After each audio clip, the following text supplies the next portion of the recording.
मुत्कुंज विहारे नमः। श्री स्वामी हरिदास विजय तीर्थराम, श्री तत्वा जी और श्री जीवा जी दोनों भाई भाई थे, जाति के ब्राह्मण, और इन दोनों ने ही साधु सेवा का प्रण लिया हुआ था। खूब भजन करते थे, किंतु अभी तक किसी के शिष्य नहीं हुए थे। और उसका कारण यह था कि इनका विचार था कि गुरु की जय जानकर पानी पीजे छानकर। जैसा कि लोग कहते हैं, किसी को भी कैसे गुरु बना लें, जब तक हम यह समझ ना लें कि वे हमारे सदगुरु होने के योग्य हैं और अपने साथ साथ हमें भी निश्चय ही पार लगा देंगे।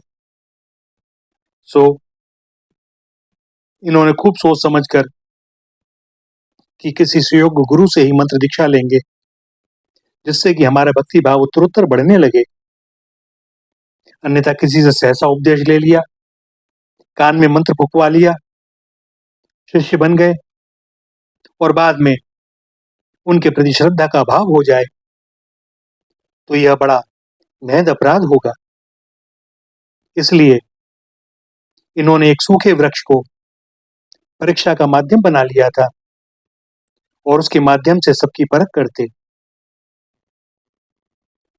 इनके निश्चय के अनुसार इन्होंने द्वार पर एक ठूंठ गाड़ दिया और जो भी संत आता उसकी सेवा करते और उनका चरणामृत लेकर उस ठूंठ पर डाल देते और बड़े कौतूहल पूर्वक देखते कि ठूंठ हरा होता है कि नहीं। एक बात यहाँ स्मरण रखने की है कि इनके मन में वैष्णवों के प्रति कोई अभाव हो, अश्रद्धा हो, या अपनी योग्यता का अभिमान हो, इसलिए संतों की परीक्षा लेते हो, ऐसी बात नहीं थी।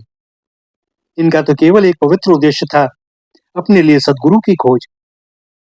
इनके हृदय में दृढ़ विश्वास था कि सच्चे संत सूखे वृक्ष को भी हरा कर सकते हैं और जो शुष्क वृक्ष में रस का संचार करने में समर्थ होंगे, वे ही तो हमारे नीरस हृदय को भी सरस बना सकते हैं। इनके मन का निश्चय धीरे धीरे संतों को विदित हो गया और ऐसे भक्ति भाव वाले इन दोनों भाइयों के कल्याण के लिए कुछ संत मिलकर श्री कबीरदास के पास गए और इन ब्राह्मणों को चमत्कार दिखलाकर अपना शिष्य बनाने का अनुरोध किया।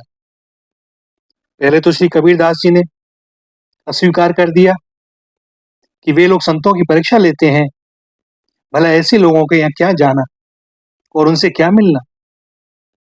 किंतु संतों ने समझाया कि वे अधिकारी जीव हैं, संत सेवा खूब करते हैं, यदि वैष्णव हो जाएंगे तो और भी अधिक भाव से सेवा करेंगे और इससे जगत में वैष्णवता की प्रतिष्ठा होगी, वेश की मर्यादा बनी रहेगी। नहीं तो लोग अभाव कर लेंगे कि वैष्णवों एवं वैष्णवता में कुछ नहीं है, सब ढोंग पाखंड ही है। वैष्णवता प्रतिपादक शास्त्र भी लांछित होंगे, अतः आपको यह कार्य अवश्य करना चाहिए। तब उन संतों की बात मानकर श्री कबीरदास जी तीर्थ यात्रा के बहाने से उन भाइयों के पास पहुंचे।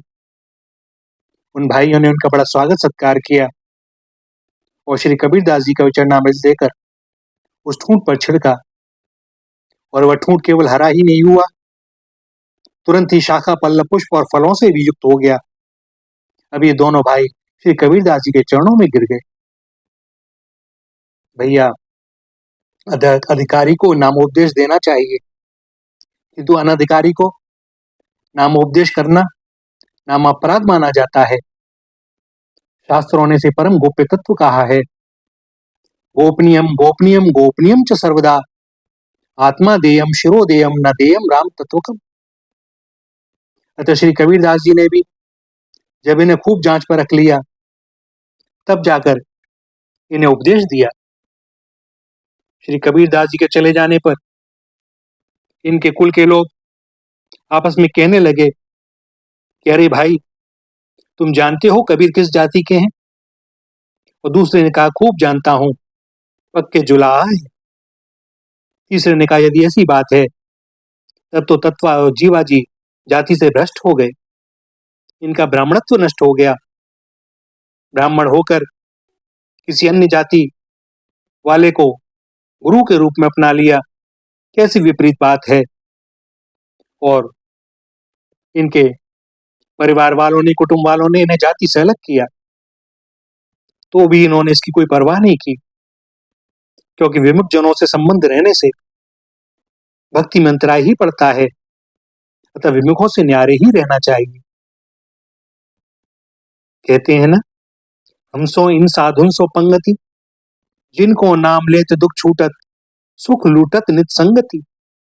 भूत भविष्य लोक 14 में, भय होए हरि प्यारे, 300 व्यवहार हमारो, अभिमानिनते न्यारे।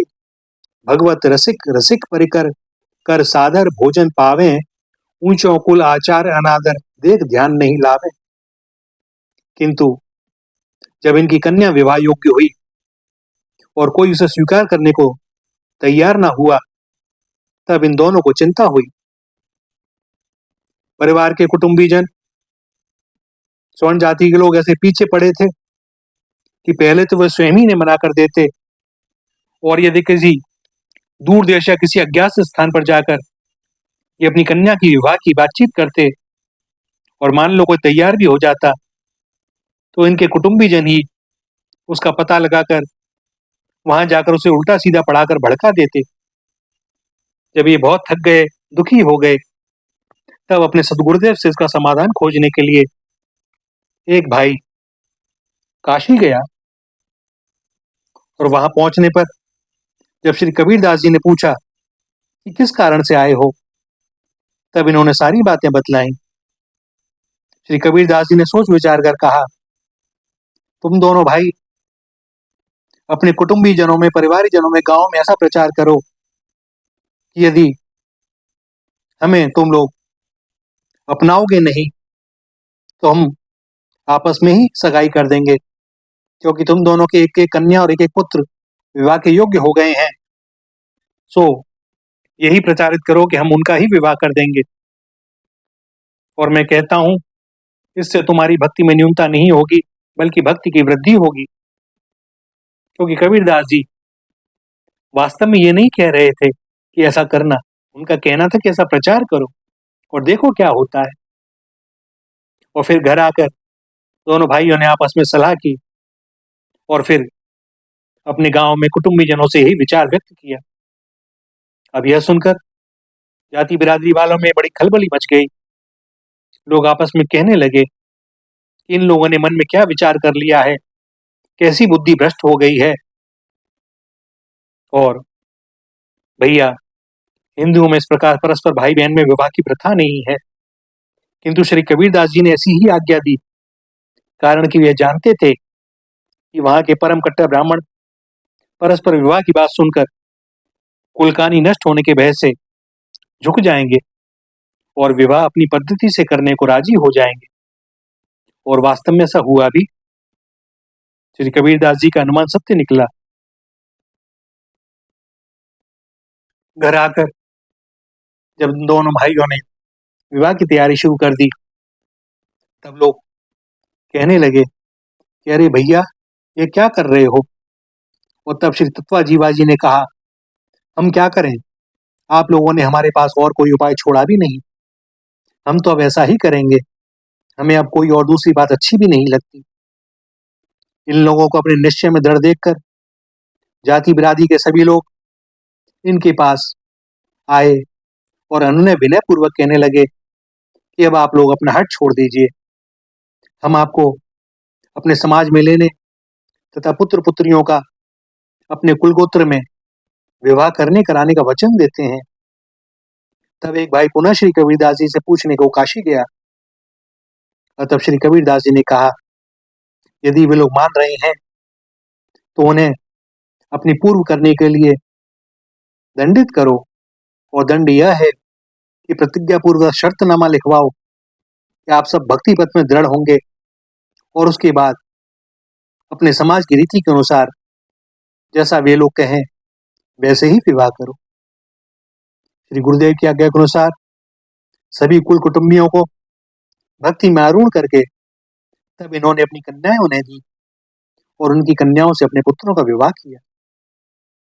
समाज के कुलीन लोगों ने भी प्रसन्न होकर इन्हें अपने समाज में मिला लिया, परंतु ये लोग तो व्यवहारिक दृष्टि से जाति बिरादरी वालों की पंक्ति में मिल जाने पर भी हृदय से हरि भक्तों से ही अपना जाति पाति का संबंध रखते थे और उन्हीं के प्रेम में इनकी बुद्धि सदा सराबोर रहती थी। श्री तत्वाजी और जीवाजी की दृढ़ गुरुनिष्ठा और संतों के प्रति सद्भाव देखकर विमुख लोग भी इनकी बड़ी बड़ाई करते थे और कहते थे कि हम इनके दृढ़ पड़ पर रीझ गए हैं और अब हम लोग भी इसी प्रकार से दृढ़ भाव से अपने सदगुरुदेव के उपदेशों को और भगवान के नाम जप और स्मृति चिंतन को सदैव इस हृदय में धारण करेंगे। भैया, कई बार धर्म के लिए कुछ ऐसे उपाय बतला दिए जाते हैं जिससे एक बार की तो ये लगता है कि भैया ये तो अधर्म की पराकाष्ठा हो रही है, किंतु संतजन भगवान जानते हैं कि उसका परिणाम क्या होगा। हम लोग अपनी बुद्धि लगाकर बहुत पास की बातों पर विचार करते हैं, लेकिन वे तो बहुत आगे तक की जानते हैं। सो जो भी वे करते हैं हमारे कल्याण के लिए करते हैं। सदैव स्मरण रखें कि प्रतिकूल परिस्थितियां हमें गढ़ती हैं। भगवान अपने भक्तों के ऊपर प्रतिकूल परिस्थितियां डालते ही इसीलिए हैं, उसको पक्का करने के लिए, सक्षम बनाने के लिए, मजबूत करने के लिए और अपने आश्रय की दृढ़ता का निर्वाह करने के लिए। श्री राधा, श्री राधा, श्री राधा।